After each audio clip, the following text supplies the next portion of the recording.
পৰিৱেশ কলুষিত কৰিব বিচাৰে এইসকলৰ কথাত মন নিদিব, এইসকলৰ জালত ভৰি নিদি আমাৰ হাতাম পুৰুষীয়া ঐক্য আমি এইখিনি ঐক্য সংহতি বজাই ৰাখিব লাগিব। সকলো জাতি জনগোষ্ঠী মিলি জনীয়ে আমাৰ বৃহত্তৰ অঞ্চলক আমি আগুৱাই লৈ যাব লাগিব। তাৰ কাৰণে শিক্ষা দীক্ষাত মনোনিৱেশ কৰিব লাগিব। যিয়ে নহওক মই দীঘলীয়া বক্তব্য নিদিওঁ, মোৰ আৰু দুটা প্ৰগ্ৰাম আছে।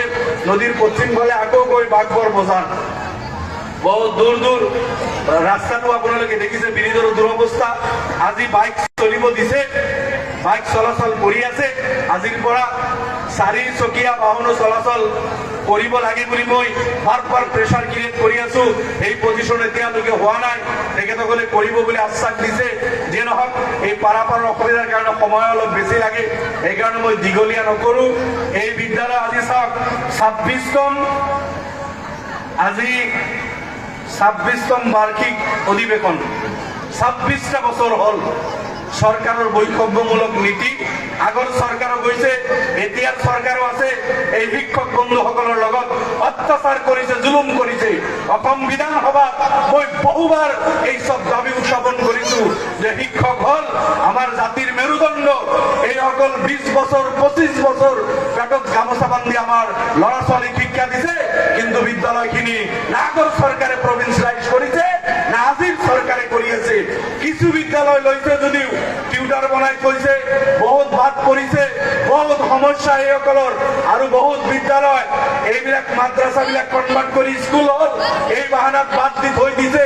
এইবিলাক লৈ বিধানসভাত মই যিমান যুঁজিছো, বহুত কম বিধায়কে যিমান যুঁজিছে।